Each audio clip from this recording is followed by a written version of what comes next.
Hey everybody, Justin Fitzpatrick here, and I want to take a little time today to present to you a little bit of a market update.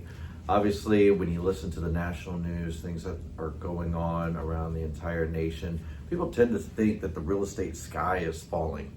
And in some places that might be the case, but you have to understand where we currently live here in the Dallas-Fort Worth area. We are still very low on inventory. Not quite as low as we were in the past few years, but when we talk about a healthy balance of real estate being about 6 months worth of real estate, meaning that if we were to stop listing any more homes, it would take us 6 months to sell out of all the inventory at the rate that we're currently selling.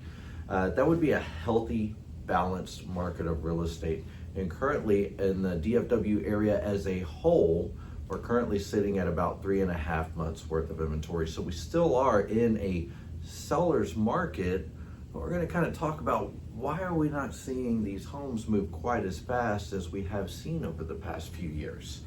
Now, a lot of people tend to think that the real estate market goes up and down and up and down. And to some extent, it really does. The only difference with this is that when we're talking the real estate market, over a longer period of time, we notice that it actually goes up with a lull, up with a lull, up. And these different drop backs have different variations as well. So when we're talking about, is it a good time for you to buy or sell? First, talking about selling. Everybody wants to do this. They want to buy low and they want to sell high. It's actually pretty impossible to do, because if you buy low, then how are you going to sell high, right? Because you have to go somewhere. So unless you're renting a property, that's probably going to be pretty impossible to achieve. Now, when we're talking about buying, we need to talk about where do we come from, where are we at, and where are we going? Well, we all remember a couple years ago when we were about right here at 3% interest rates, right? The market was taking off. We were low on inventory, so supply and demand kicked our market going up at double-digit appreciation, right? Well then, right up here at the top, we start to hit inflation, right? And this took a drastic turn for our market, because then what we saw was we came up to 7% interest rates. And the real estate market started putting the brakes on, right? Now, our market, unlike the rest of the nation, which has seen double-digit depreciation, we have seen a little bit of a pullback, but ours has been single digits, right? So about 4% depreciation back here.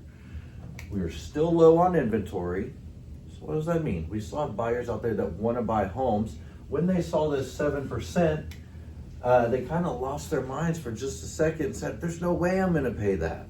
But now that we're seeing that 6%, 7% is kind of our new norm, people are getting more comfortable with that.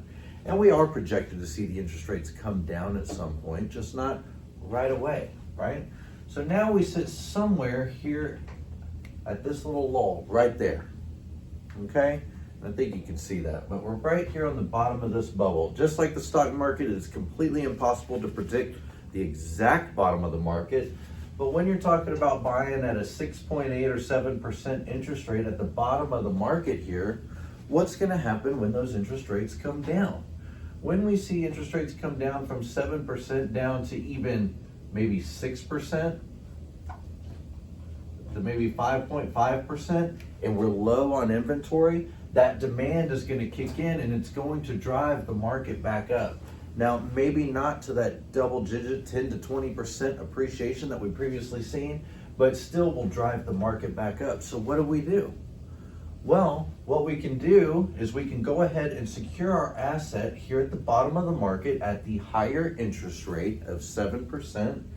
And then when the interest rates come down, all we do is we do a refinance, and then we take advantage of both situations, because now we've got the lower rate and we're watching the value of our home go up instead of the alternative, waiting for the rates to come down and then competing with people on the way up, because we all saw how that worked out when we were making offers of $10,000 to $50,000 over value. So Is now a good time to purchase in this real estate market? It depends on your financial situation, how much cash you have readily available, and how much you want to spend per month. But it never hurts to ask the right questions. And the questions really need to go to your loan officers, your real estate agents who are working this market actively. I know our loan officer, John Jenkins, he's running a promotion right now where he will actually buy your rate down for the first year 1%. And then we can look to refinance you when the rates come down, making it more affordable for you to get into your next home. And there's also a lot of new home builders that are offering lower interest rates as well, and a lot of really good incentives because they're trying to move their product as well. So if you have any questions, please feel free to reach out to me at 469-585-4053. If there's anything about the market you would like to know personally, please let us know in the comments section and we'll try to shoot out another video and get that out there for you. But again, my name is Justin Fitzpatrick. Hope you found this valuable and look forward to hearing from you soon.